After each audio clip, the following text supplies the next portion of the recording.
parler du bonheur. Oh bah ça, c'est merveilleux. Oh bah, Vous avez rencontré les Maasai.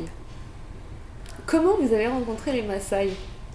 eh ben oui, comment rencontrer les Maasai, ça paraît déjà quand même incroyable, vu de là d'où je viens. Je viens quand même Ouais, d'une vous êtes ville qui s'appelle breton. Landerneau. Ouais. Je suis né à Brest, enfin, les Bretons, les marins bretons, etc. Bon, enfin, ça n'a Alors, rien à voir. comment Rien. vous y êtes allé à pied Bah, il se passe que c'est vrai que voilà, ça m'est venu d'un coup. Euh, alors, il y a sûrement une relation quand même de cause à effet entre la mer et les Maasai. Curieux, Ah mais bon? bah oui, puisque en fait, je me suis noyé à l'âge de 6 ans, voilà, en faisant de la bicyclette sur la digue à Brignogan par les marais d'Équinoxe. Brignogan, c'est près de Brest, sur la côte nord. Hmm. Voilà, Pour un noyé, vous m'avez l'air bien vivant quand même. Ah, C'est un peu bizarre votre je me suis histoire. bien récupéré. Je me Ah, suis bien d'accord, récupéré, hein. Justement, ça m'a beaucoup servi sur la construction du bonheur, enfin sur la certitude d'abord qu'on ne meurt pas. Mais pourquoi vous avez une expérience particulière à ce moment-là? Oui, vous savez, maintenant on parle beaucoup On en a parlé tout à l'heure, des expériences de mort imminente. Bah oui, oui, c'est ça, donc on en parle beaucoup. C'est d'ailleurs Ouais. très passionnant, mais d'ailleurs moi-même, jusqu'à présent, je ne suis pas allé lire d'autres choses, je ne sais pas pourquoi. Alors, c'est Je quoi sais votre pas. expérience à cet Bah, mon âge-là? expérience, c'est que j'ai perçu en tout cas quelque chose qui fait du bien. Hmm. Voilà, je n'ai pas eu, comment dire, j'ai pas été accueilli, on dit qu'on est accueilli. J'ai pas eu ça. J'ai peut-être pas eu le temps, manqué de temps, parce que je suis pas, j'ai pas totalement basculé, mais j'ai eu des prémices, enfin c'est comme si, comme c'était doux comme du miel, peut-être j'aime bien, parce que moi j'adore le miel, hein. C'est comme le Dalai Lama il en rigole, il mange son pot tous les jours, hein. Donc, ah moi c'est pareil. Ah mais non, mais moi je m'en pourlèche les babines de miel, vous pouvez me présenter du miel de bruyère, c'est mon préféré. Bon. Mais enfin, si vous m'offrez du miel d'acacia, je ne dis pas. C'est quand votre anniversaire là? Le Vous 3 m'envoyez. mars, c'est bientôt. Ah oui, vous m'envoyez des Un petit signaux paquet forts, là. cadeau, hein. Ah, d'accord. Voilà. À Angers, je vous donnerai mon adresse. Voilà. Je vous laisserai la mienne pour le mien. Vous avez de la chance, c'est en janvier. Bon, bah très bien. Bon, bah, voilà. Mais, hein? D'accord. Oui. Et donc, ça avait un goût de miel, cette expérience de noyade. Oui, curieusement. Voilà. C'est passé, en tout cas, le souvenir, la trace qui m'est restée. Et alors, surtout, j'ai vu une lumière très intense. Ça, c'est vrai. Le tunnel, non. Ça, je ne voudrais pas mentir.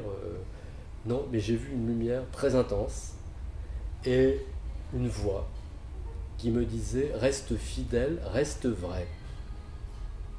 Alors, voilà.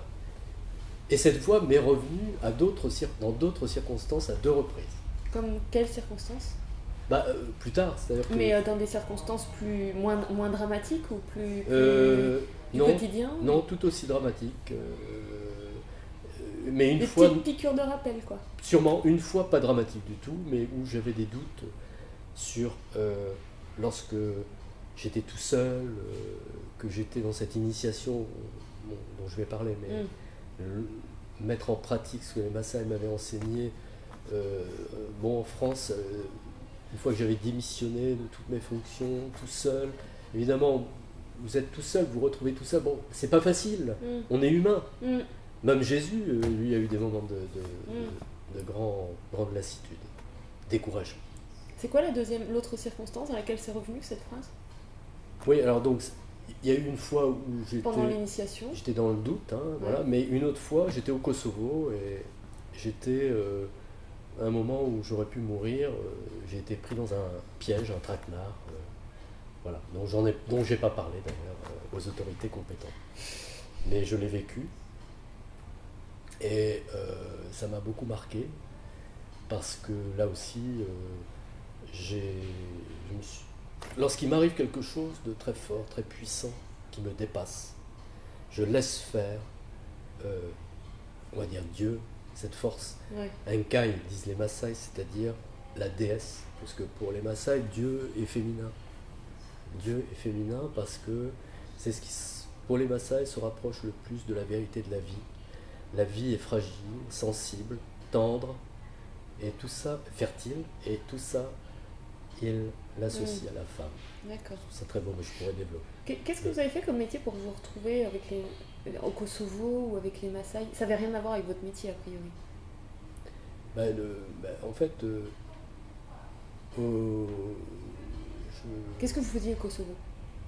je sais pas. Mais Mais non, mais ce qui s'est passé, c'est que après toute mon expérience chez les Maasai et puis la rédaction d'un doctorat d'État à la Sorbonne, on m'a tout donné. Bon, je suis devenu maître de conférence en sciences politiques, anthropologie politique, directeur d'un laboratoire de géopolitique, etc. Bon, enfin, oui, voilà, voilà, bien installé. Et à un moment donné, donc ça, j'ai accepté de dire oui à ça. Donc, sous l'instigation de encore l'enseignement Maasai, il faut dire oui lorsque c'est là, il faut dire oui, parce que c'est dire oui à la vie. Bon, ça j'avais bien compris. Alors que, étant rebelle, hein, j'avais encore cet ego qui disait mais à quoi bon, je ne veux pas leur ressembler. Oui, l'enfant blessé, quoi. Voilà, mais bon, je suis revenu évidemment sur ma décision de départ. Et ensuite, il fallait dire non. C'est-à-dire que j'ai dit non une fois que mon corps criait famine et disait que c'était plus possible de rester, voilà, avec ce métier qui ne me correspondait plus. Il fallait que j'y aille, mais que je reste très peu de temps et finalement que je m'en aille. Mais ça veut dire, ce que vous dites, je suis parti, et que quand je suis parti, à ce moment-là, je ne sais pas pourquoi, j'avais déposé des dossiers de mission et j'ai été nommé au Kosovo. Voilà. Après les frappes de l'OTAN. Nommé pour quoi faire? Pour être Democratization Officer, c'est-à-dire que tout était à rebâtir là-bas et l'ONU et l'Organisation pour la sécurité et la coopération en Europe recherchaient donc des gens de mon profil qui étaient spécialistes en sciences politiques. Quand vous dites sur le oui et le non, je reviens juste un peu en arrière, vous avez l'air de dire que on doit dire oui, oui, oui, oui, oui à la vie et les opportunités qui se présentent à nous, et il y a un moment où on peut dire non quand même. Voilà. Quand notre corps dit... C'est-à-dire qu'il faut, je pense, savoir écouter les signes, bien sûr, savoir écouter les ressentis, ses propres ressentis. Donc, le corps est très bien fait, le cerveau émotionnel aussi, et il faut écouter, savoir si c'est des tracasseries, si c'est des petites choses ou pas, ou si c'est pas fait pour toi. À ce moment-là, le corps est beaucoup plus violent. À ce moment-là, on dit oui ou non, mais c'est vrai que quand tous les paramètres, quand tout est au vert, il n'y a aucune raison de dire non. Tous les signes montrent que pertinemment il faut y aller, il faut dire oui au succès à un moment donné. D'accord. Parce que c'est une reconnaissance, c'est comme ça. L'homme est comme ça, il a besoin de reconnaissance, mais ça ne va pas durer pour une éternité. On ne va pas accumuler les points retraite, vous comprenez? Ça, c'est une construction mentale. Donc une fois qu'on a fait le job, ce que j'avais fait, donc les Maasai m'ont appris à dire, et Kenny, qui est mon frère jumeau, on y reviendra, mais enfin, il m'a aussi donné des indications que voilà, c'était sans doute le moment de dire non. C'est-à-dire de dire non à la sécurité, je veux dire, de l'emploi, à la reconnaissance sociale, et de reprendre mon bâton de pèlerin pour continuer mon chemin, évidemment le mien, et tout le monde sait quel chemin. Les Maasai disent Anka, et la déesse donne à chacun d'entre nous une destinée, ce pourquoi il est venu sur Terre. Donc on est co-créateur pour les Maasai pour trouver quel chemin, qu'est-ce qu'on est venu faire. Voilà. Et donc c'est ça, il faut rester sur son chemin. On ne peut pas prendre deux chemins en même temps, sinon votre bassin se brise. C'est un proverbe Maasai très très fondamental. Il faut rester sur son chemin, dans l'unité, centré toujours, avec un objectif de vie évidemment, et sentir, voilà, vivre avec ses ressentis. Et là, en vivant avec mes ressentis m'ont dit stop. D'abord, je commençais à tomber malade quand j'habitais l'île de la Réunion parce que j'arrivais plus à... La cuisine est assez épicée, mais j'arrivais plus. Moi, j'adore, mais j'arrivais plus à avaler. Donc, quasiment du jour au lendemain, je suis parti. Il était temps. Et donc, on s'est quitté, ma femme, ça, je me suis retrouvé tout seul.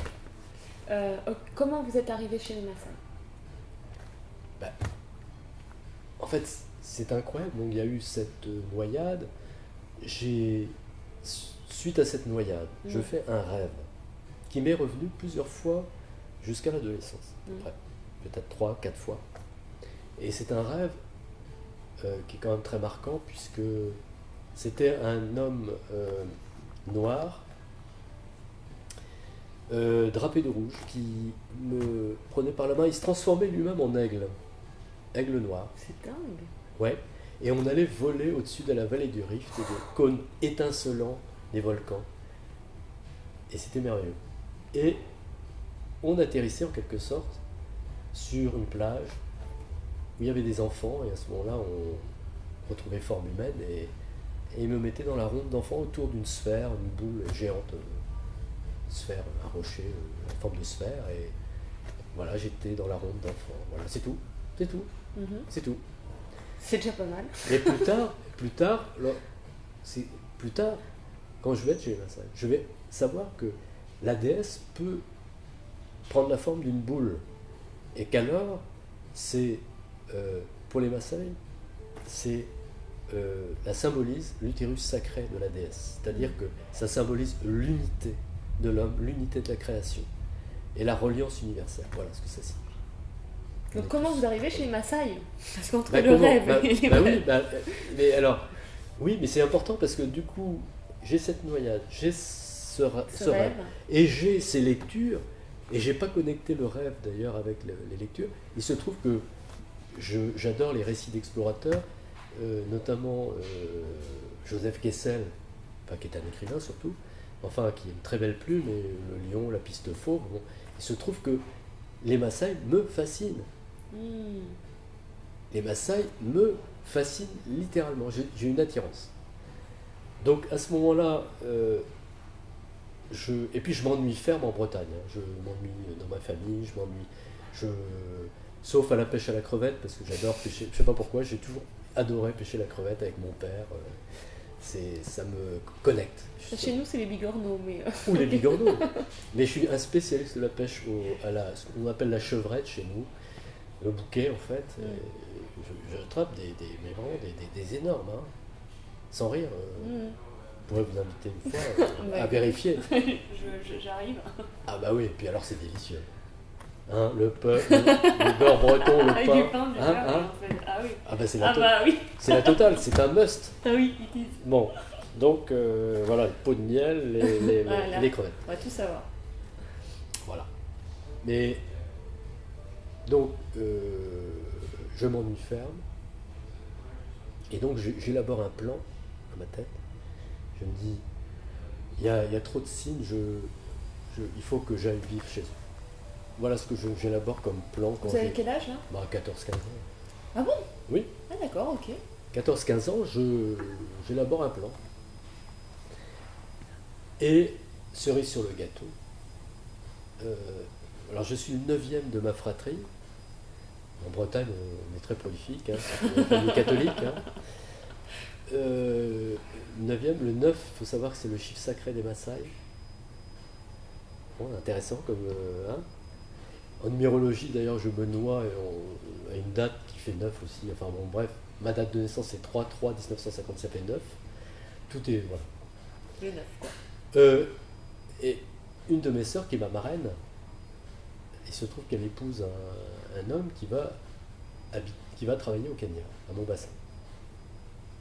Parfait. Et ma sœur me dit, bah écoute, pour ton bac, je t'offre le billet d'avion. Tu viens, on va aller faire le tour de l'Afrique de l'Est. C'est ce qui s'est passé. Oui, sauf qu'on est allé en 4x4, mais c'était déjà bien. Parce que moi, mon but, évidemment, c'était d'aller vivre évidemment, chez eux, mais je savais que là, j'allais pas satisfaire évidemment mon plan, mais c'était déjà énorme comme signe. Alors, on est allé jusqu'au lac Turkana, on est allé au lac Victoria, on est allé dans tout, un peu partout. Et, comme par hasard, c'est les Maasai qui m'ont confirmé que c'était eux. Et je leur ai trouvé le regard clair et la démarche alerte, comme c'est aussi à cela qu'on reconnaît un Maasai, c'est une phrase spirituelle. Hein. Pour les Maasai, avoir le regard clair, je le découvrirai plus tard, et la démarche alerte, c'est-à-dire c'est montrer et être fier de montrer qu'on est sur son chemin, justement.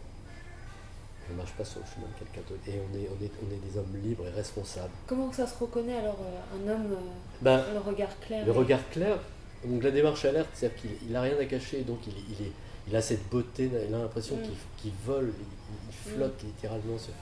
Il a une légèreté comme une plume, légère. Voilà, une bulle de champagne, extraordinaire. Et droit, il a cette démarche, il n'a rien à cacher. Il est libre. Et le regard clair, ça veut dire simplement qu'on est du côté de la vérité. C'est-à-dire la vérité, quand on est construit justement, et c'est le but d'un massage, c'est de s'améliorer sans cesse, c'est d'être dans l'altérité, dans la générosité, dans l'équité, d'être dans le rire permanent, dans la joie. C'est cela. Et ce qui fait qu'on les trouve beaux, c'est tout simplement les valeurs humaines que nous devrions nous tous adorer, avoir, chérir, caresser. Du coup, vous les rencontrez, je là, les rencontre, vous avez que 18 ans, c'est ça? Oui. Et là, évidemment, c'est la confirmation. Et là, je rentre. Et là, qu'est-ce que je me dis? Et là, je me dis, je vais faire un doctorat. Je vais faire des études anthropologiques, c'est-à-dire pas au sens technique du terme, mais je ne vais pas me lancer dans des études anthropologiques stricto sensu, mais je vais étudier le droit, je vais étudier la science politique, je vais étudier plein de choses, les langues orientales, pour faire ce que la définition de l'anthropologie recommande, c'est-à-dire recouper les pièces, recoudre les pièces découpées de la connaissance et étudier l'homme sous toutes ses dimensions. C'est ça la véritable. Donc en fait, je suis déterminé comme jamais, avec un but énorme, et toute mon énergie va tourner autour de ce but, ce point central, qui est en moi, fondamentalement, viscéralement, d'aller vivre chez les Maasai. Et je vais mettre toutes les chances de mon côté, c'est-à-dire en mettant le meilleur dans ma discipline, etc., pour avoir les bourses aussi. Donc voilà, c'est ce que j'ai fait. Et je vais avoir toutes les bourses possibles et imaginables, même au point qu'on va m'appeler Monsieur Bourse. Monsieur Bourse. Oula, ça va porter. Oui, mais voilà, mais c'est ainsi. C'est dur à porter, je sais. Et donc vous êtes retourné les voir quand? Vous aviez quel âge? Oui, alors donc je suis retourné une première fois, en fait, sous couvert d'une bourse que j'avais une bourse que j'avais obtenue par les Langso pour aller étudier le Swahili dans les îles. Bon là j'en ai profité pour aller évidemment les voir. Ils vivent dans quel environnement? En fait c'est un environnement assez varié, mais c'est un environnement de savane arborée, mais aussi avec des forêts primaires. Évidemment, on leur a volé beaucoup de terre, donc ça s'est réduit, mais il n'empêche qu'ils vivent, je veux dire, dans un environnement qui peut être aride et semi-aride, mais qui peut être aussi très vert et assez luxuriant. Mais en gros, c'est évidemment des coulées d'herbage le plus souvent, puisque c'est un peuple pasteur avec un troupeau de vaches, c'est très très important. Okay. Donc, entre le Kenya et la Tanzanie. Et vous êtes resté longtemps sur place 3 ans. Oh, wow. Oui, enfin c'était pour faire, c'est pour faire mon doctorat donc j'étais parti à mobilette. Peugeot m'avait prêté une mobilette parce que j'avais dit que j'allais payer des lions, parce que le signe Peugeot. Il m'avait dit combien de mobilettes vous voulez? Une, ça ira. Parce que je ne voyais pas chevauchant 3 en même temps, donc mobilette plus marche sans fin avec les Sierra-Naroc, le bâton connexion, bâton de marche de connexion qui s'appelle. Et voilà. Et vous avez donc une initiation, vous y avez fait référence tout à l'heure, c'est quoi une initiation et à quoi vous avez été initié? Non, mon initiation, c'était surtout, je dirais, au quotidien. C'est de vivre au quotidien avec eux. Voilà. Après, bien sûr, il y a des rituels que vous apprenez sur place. Mais je dirais, bien sûr, de toute façon, la vie pour les Maasai est une célébration permanente. Donc, il y a des fêtes sans arrêt, il y a des célébrations sans arrêt. Donc je vais participer. C'est pas un peuple guerrier du tout? Non, c'est-à-dire que voilà, ça c'est le cliché qui a été répandu pour mieux les asservir. Bon, on n'asservit pas un Maasai, mais on tente de les asservir, c'est-à-dire on veut leur voler leurs terres, les détruire. Hein. Ça c'est une évidence depuis plusieurs siècles. D'abord ça a été les Arabes qui ont, si vous voulez, ils ont vu tout de suite l'intérêt qu'ils avaient à dissuader les Européens de venir traverser le pays Maasai pour leur faire concurrence sur le commerce de l'ivoire et de l'esclave et des esclaves. Donc ils ont fait croire aux Européens que le pays Maasai c'était l'endroit le pire au monde, enfin, que c'était des tueurs de masse, que c'était des sanguinaires, des barbares épouvantables. Voilà. Quand les Anglais ont remplacé les Arabes, assez tardivement, fin 19e seulement, ils ont repris, évidemment, le mythe, de telle sorte d'abord à éloigner les autres pays européens, et puis surtout à pouvoir amadouer l'opinion publique britannique, les préparer à ce que l'on vide les trois quarts du pays de leurs habitants, c'est-à-dire les Maasai. Et on les mette dans une réserve, comme les Indiens.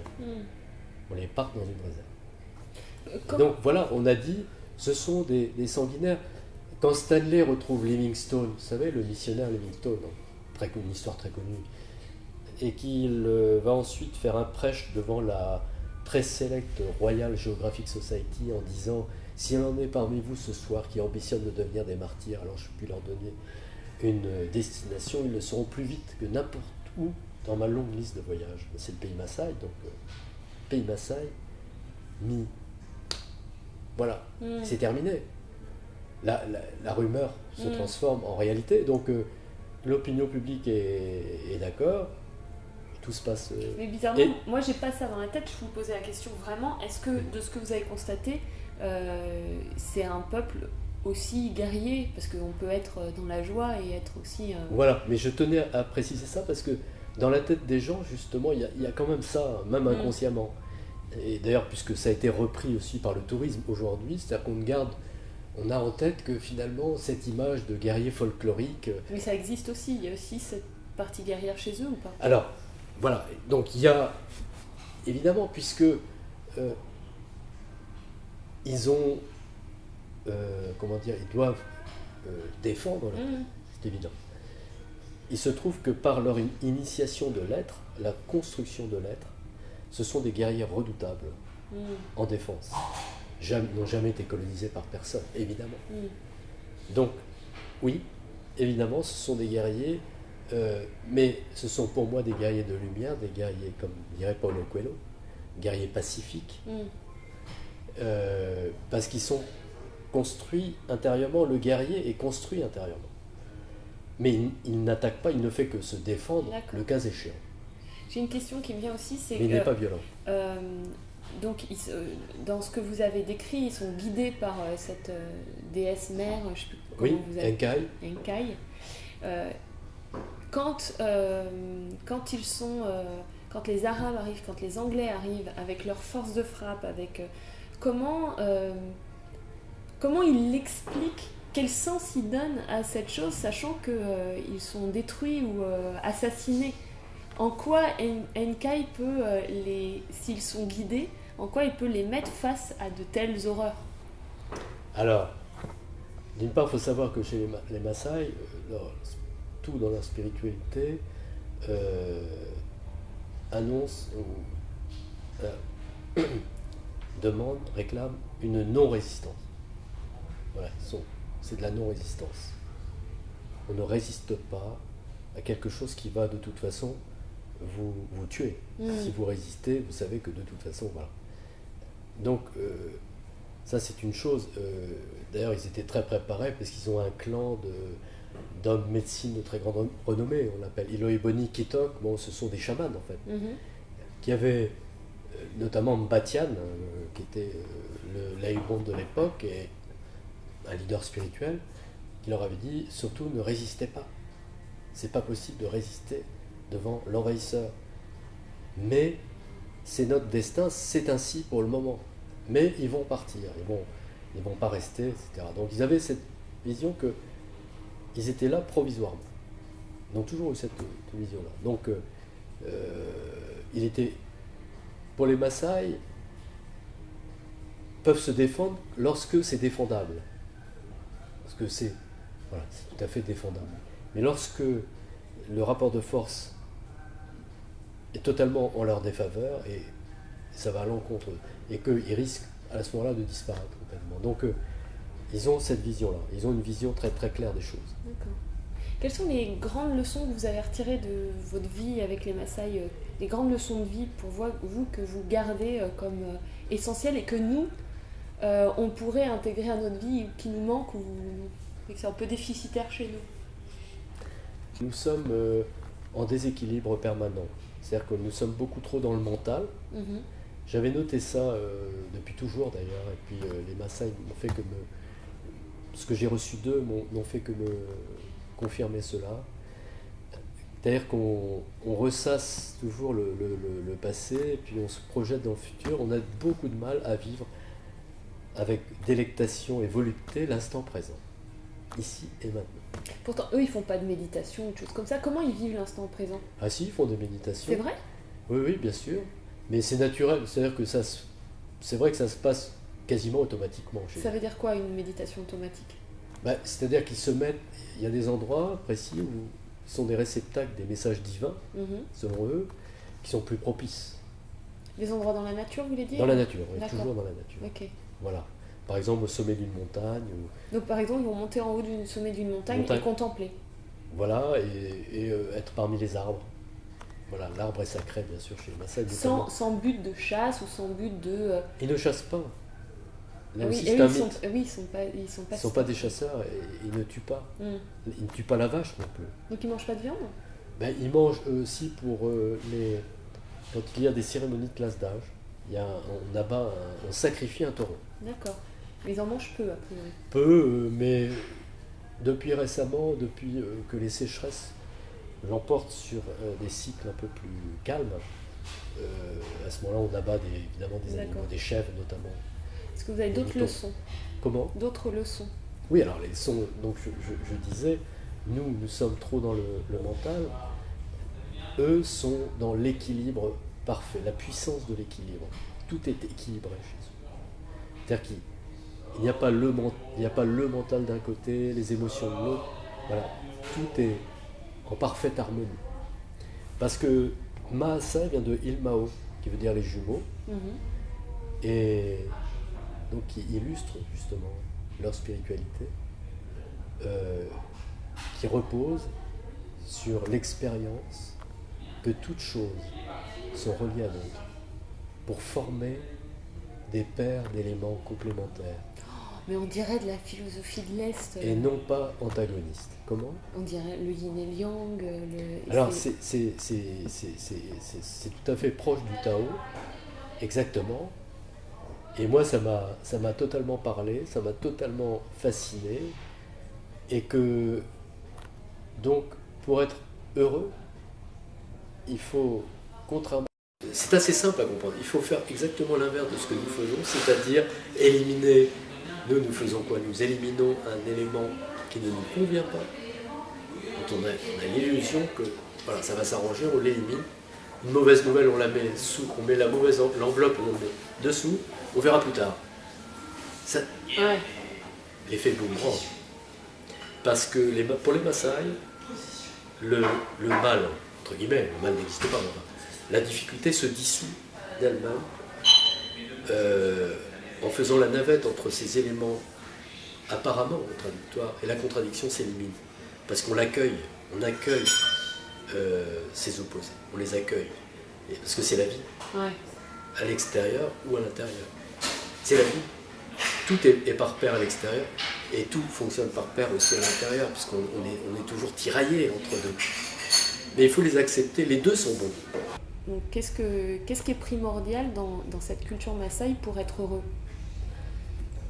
Donc pour être heureux, ce que j'ai noté de plus important aussi chez les Maasai, c'est d'abord d'être connecté permanence. Ils ont une relation. Ils ne parlent pas de Dieu.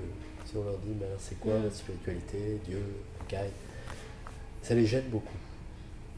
Parce qu'en fait, ils n'ont pas de mythologie très, très complexe, ils n'ont pas de croyance explicite une fois pour toutes, oui, ils n'ont pas une histoire qui est la même pour toutes. Chacun, finalement, a la spiritualité qu'il désire. C'est intime. Ah. Et il est dans une relation intime avec le féminin sacré, en fait, avec un kai qui est relié à lui ou à elle par un cordon ombilical qui s'appelle Osotwa, qui veut dire la paix, et qui nourrit sa sensibilité en permanence. Donc le but d'un Maasai, c'est de faire corps avec la déesse, de vivre en son sein, tout en sachant qu'elle est au ciel. Enfin, c'est une image, bien sûr, mais c'est-à-dire qu'elle a le dernier mot, puisque c'est elle qui détermine les destinées de chacun, donne le caractère à chacun, etc., que on est sur Terre pour s'améliorer. Et donc, mais les ponts ne sont pas coupés, justement. Si le ciel et la terre, ça, ils sont séparés. Donc il y a une dualité. Mais c'est pour mieux retrouver son unité intérieure. Parce que l'homme est co-créateur. Il doit justement passer sa vie à trouver quel est son chemin. Retrouver cette unité. Et ce qui va l'aider à trouver cette unité, justement, ce qui va l'aider à trouver, à se construire à son propre rythme, à sa propre cadence, c'est très important. C'est pas un modèle imposé par des étrangers. C'est lui qui va trouver à sa propre cadence quel rythme. Trouver cette unité, cette relation intime avec la déesse par le cordon ombilical. Voilà, tout ça se passe très bien. Et le but étant de rentrer dans l'utérus sacré de la déesse. D'ailleurs, c'est une image aussi, bien sûr. Former une unité. Et que lorsque la déesse aussi apparaît dans sa propre vie par des signes ou par une matérialisation, c'est-à-dire des visions ça peut être, oui, on peut avoir vu cette sphère dont j'ai parlé dans mon rêve, que moi j'ai vu dans le rêve, et les Maasai peuvent le voir aussi, ça symbolise l'utérus sacré, donc cette unité, donc ça vient vous parler de quelque chose, ça on le voit. Et quand vous parlez de signes, vous parlez de quoi? Ou ça peut aussi être, comme moi je l'ai vécu, un taureau. En l'occurrence, c'est un taureau qui nous empêchait de passer une rivière, un gué qui s'était rempli à la saison des pluies. Ça peut aller très rapidement, ça peut vous noyer. Les Maasai ne savent pas nager. Donc même moi, c'est très rapide, le courant peut être très rapide. Et là, il y a un taureau qui nous a empêchés de passer. Parce qu'il y avait un trou là. Et donc pour eux, ce taureau, c'était un kai. C'était la matérialisation. Kai. Voilà. Un kai apparaît et tout devient éternel, clair. Voilà, ça nous clarifie voilà, tout est. La réalité est sanctifiée. Donc on apprend aux enfants à reconnaître ces signes ou cette. Oui, bien sûr, il y a des endroits privilégiés, hein, je le répète, c'est les montagnes, les arbres qui poussent d'est en ouest par exemple, et en particulier les arbres qui, pour les Maasai, sont des arbres froids, c'est-à-dire des arbres sacrés, sanctifiés, que sont l'olivier sauvage et surtout le Rhététil ficus, arbre de pluie. Ce sont des arbres magnifiques, ressemblent un peu aux banians, des arbres immenses. Bon, là c'est des lieux privilégiés, et on dit aussi de quelqu'un qui fait de l'ombre, c'est quelqu'un qui est très généreux, contrairement à chez nous, quelqu'un qui fait de l'ombre. Là-bas, c'est... Oui, parce qu'il y a beaucoup de soleil là-bas, donc l'ombre, oui, voilà, c'est... le contraire. Ah, ça fait du bien. Hein. Ah oui, ça fait beaucoup de bien. Donc ça, c'est très important de voir que l'univers, l'horizon religieux, le monde religieux, le monde spirituel des Maasai, c'est pas une dimension du monde Maasai, c'est ce monde. Tout est sacré. C'est à l'intérieur de ce cadre sacré que se construit l'homme, la femme. Voilà. Et qui va trouver sa pleine mesure, individuellement et en groupe, puisque là aussi il n'y a pas de distanciation entre l'homme individuel, l'homme familial, l'homme sociétal et l'homme religieux. Tout ça ne fait qu'un. Et ce qui compte chez les Maasai, donc une des clés pour être heureux, c'est d'être dans la joie. Nchipai, on appelle ça ce que c'est. Nchipai, c'est beau. Oui, c'est Nchipai, c'est très joli. Nchipai. C'est très, très doux. D'ailleurs, beaucoup de vaches s'appellent Nchipai aussi. Nashipai. Okay. Là, on dit Et comment ils cultivent la joie? Nchipai. En ne médisant pas, en ne critiquant pas l'autre, mais au contraire en le magnifiant, en disant du bien de l'autre. Voilà. C'est un peu ça. C'est-à-dire que la joie n'est pas un must, n'est pas une obligation, c'est le résultat. C'est plutôt un résultat d'une attitude. On devient joyeux par le fait qu'on est d'abord centré et qu'on est dans le don, on est dans la générosité, on est dans l'amour de son prochain. C'est ça. Mais ça paraît un peu idyllique comme tableau. Ah, c'est idyllique, mais bien sûr, il peut y avoir des conflits. Il y en a évidemment. Mais à ce moment-là, les conflits peuvent être résolus aussi par des personnes habilitées à résoudre ces conflits, par aussi ce biais-là, par des gens qui sont peut-être encore plus accomplis que d'autres. Et souvent d'ailleurs ce sont des hommes qui ne parlent pas, qui résolvent ces conflits-là, des porte-paroles qui restent silencieux. La simple présence suffit à résoudre les conflits. Je l'ai moi-même expérimenté au Kosovo, puisque Kenny m'avait dit, voilà, tu vas aller au Kosovo, tu vas pas aller bricoler une paix. Je savais. Je veux dire, tu vas au Kosovo pour être en paix avec toi-même. Tu vas apprendre à être en paix avec toi-même. Tu vas affronter tes peurs, tu vas aller face au danger, mais tu vas être en paix avec toi-même au bout du compte. Et par cela, tu vas apporter la paix. C'est bizarre, on dirait que pour pouvoir aimer, il faut expérimenter l'amour en soi et pour soi. Oui. Pour expérimenter la paix autour de soi, quelque part, il faut l'expérimenter d'abord en soi et pour soi. Ah, mais complètement. On dirait qu'en fin de compte, tout doit passer par le prisme de nous-mêmes, quoi. Oui, d'ailleurs, les Maasai disent je t'aime, mais pas plus que je ne m'aime moi-même. C'est bon, ça. Ah bah oui. Bon. Tout est une question d'équilibre. C'est toujours l'équilibre. Ouais. Alors, les hommes, par exemple, je passe du coq à l'âne, mais les hommes peuvent avoir plusieurs épouses, même avoir plusieurs amantes. D'accord. Mais les femmes peuvent avoir des amants, autant qu'elles veulent. Mais pas plusieurs époux. Non. Faut pas exagérer quand même. Mais comme l'amour se trouve au bout de 30 ans, elle va le trouver. Elle peut le trouver avec son mari. Hein. L'amour se trouve au bout de 30 ans? Ah oui, oui, il faut que je vous dise. Oh là là, c'est quoi cette histoire? Bah si, parce qu'en fait, Kenny m'avait dit, Kenny, mon jumeau, m'avait dit avant de partir, bon, tu as passé 3 ans avec nous, bon, mais tu ne sais rien. C'était très encourageant. Il m'a dit, mais maintenant tu vas partir chez toi, donc tu vas repartir, et ça va durer 30 ans d'initiation. Ton initiation va commencer maintenant, parce que ce qui est intéressant, c'est que tu appliques, parce que nous, s'il y a une différence entre le dire et le faire, ça ne vaut rien. Donc voilà, tu vas mettre en application tout ça, et ce n'est qu'au bout de 30 ans que tu vas rencontrer l'amour. Voilà ce qu'il m'avait dit. Et alors? Ben, je l'ai trouvé, j'ai franchi les 9 étapes, et au bout des 9 étapes, comme par hasard. C'est quoi les 9 étapes? Mais non, mais attendez, il n'y a pas cette pellicule là. Attendez. Il faut passer par. Voilà, il y a des étapes. Disons qu'il y a 4 étapes fondamentales que je peux peut-être résumer si vous voulez. Donc la joie, qui permet d'avoir accès à la vérité, qui est l'amour, hein, finalement, c'est ça, c'est l'amour qui est absolument fondamental, puisque c'est ce qui nous permet d'être tendre envers nous-mêmes et tendre envers les autres. De la difficulté qui permet de tester notre foi, notre engagement sur notre chemin. Voilà. Et qui fait qu'on accepte les contraires, que la dualité est inséparable. Et tout ça dans la joie. Hein. C'est pas la peine de dire ah oui, difficulté, on va défoncer la boîte aux lettres, mauvaise nouvelle. Non, ça on oublie. Plus de violence, ça ne sert à rien. La patience aussi, bien sûr.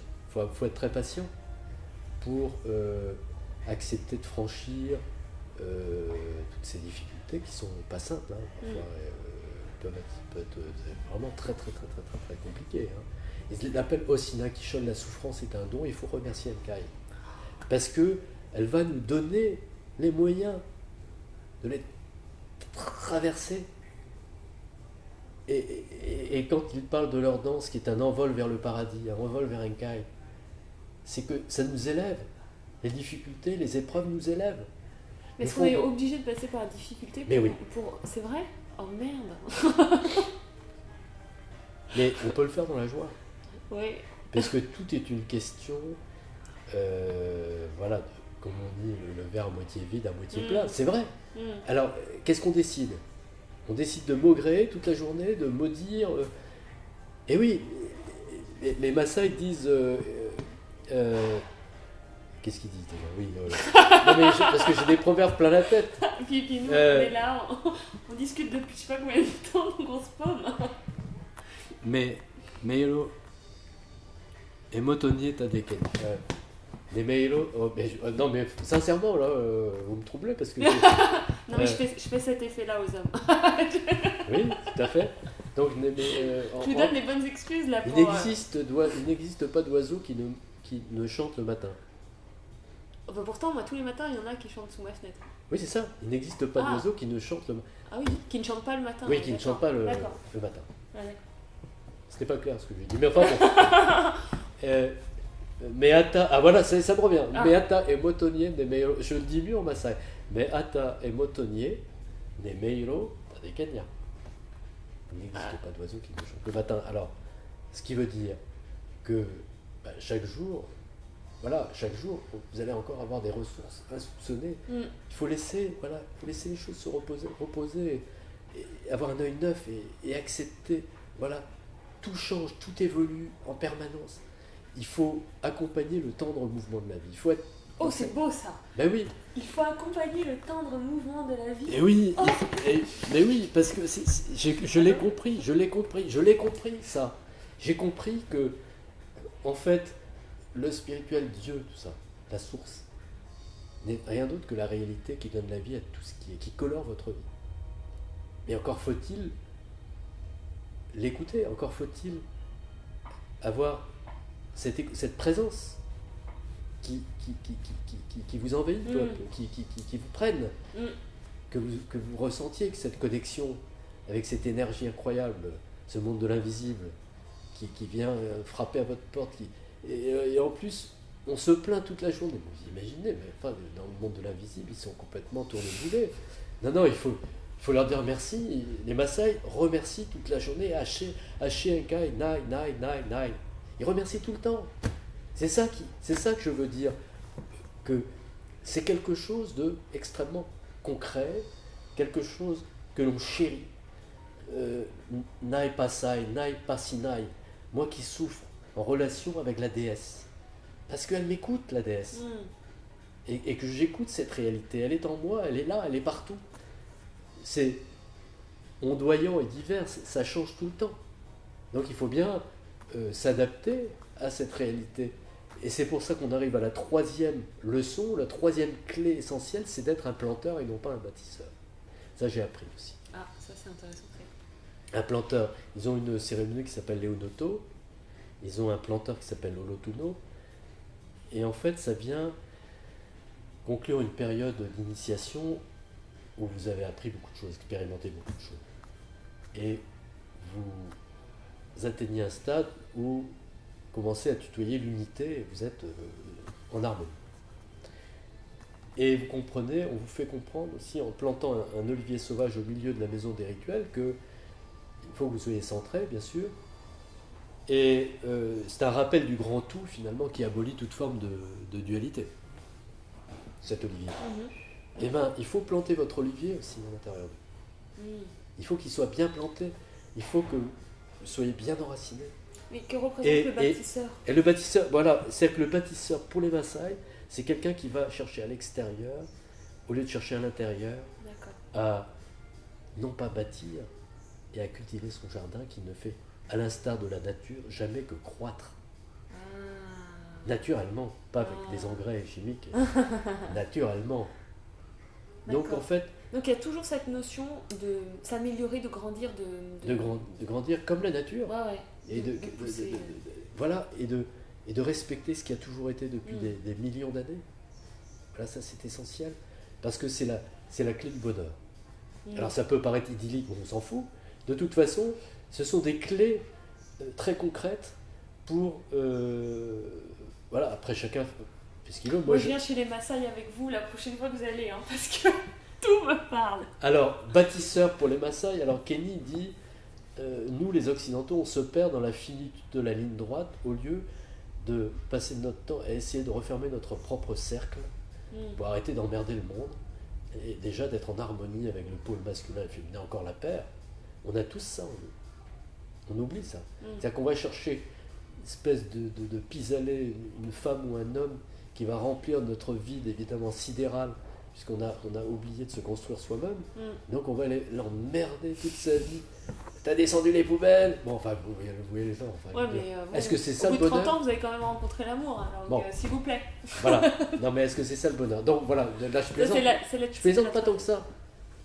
Parce que non, mais j'entends ce que vous dites. Bâtisseur, une fois que vous avez bâti, moi j'ai rien contre les bâtisseurs, évidemment, il y a des très belles choses, mais je veux dire, c'est l'image. L'image, elle est saisissante. Parce qu'une fois que vous avez bâti à l'extérieur un mur, puis vous avez accumulé des points retraite. Mais qu'est-ce qui vous reste? Il vous reste combien de temps après pour vous construire? Est-ce que c'est pas fou tout ça? Alors le quatrième? Et alors voilà, le quatrième, c'est Aingolu Enkito, c'est-à-dire rechercher le bon ordre, c'est sans arrêt être à l'écoute de ses sensations pour savoir si on est véritablement dans sa mission, c'est-à-dire dans sa destinée. C'est-à-dire, voilà, c'est simplement checker sa connexion avec un Kai, en quelque sorte. Donc là, c'est un peu de la méditation, c'est du ressenti corporel, beaucoup. Et bien sûr, c'est accepter d'orienter sa vie en étant le plus connecté possible à la nature, faire des choix dans sa vie. Qui sont... On va s'arrêter là parce qu'il ne va plus y avoir de lumière. Ah bon? Vous n'avez pas vu que la lumière... Oh la vache. J'ai déjà une interview comme ça qui commence dans le jour et qui finit dans la nuit. Et puis c'est déjà extrêmement riche. Ah oui, mais moi je n'ai pas commencé à parler. J'ai l'impression d'avoir rien à dire. C'est épouvantable. C'est vrai que j'arrête pas depuis hier soir, donc je radote. Non, mais il y a des clés de bonheur. Oui, on peut pas tout dire de toute façon. Oui, exactement. Donc on va s'arrêter là. Merci beaucoup. Ah bah c'est moi qui vous remercie, je me suis bien amusé. Moi aussi. Ah oui, vous êtes une bonne nature, ça me plaît bien. Merci beaucoup et puis bon, voilà. à bientôt. Bah oui, voilà, exactement.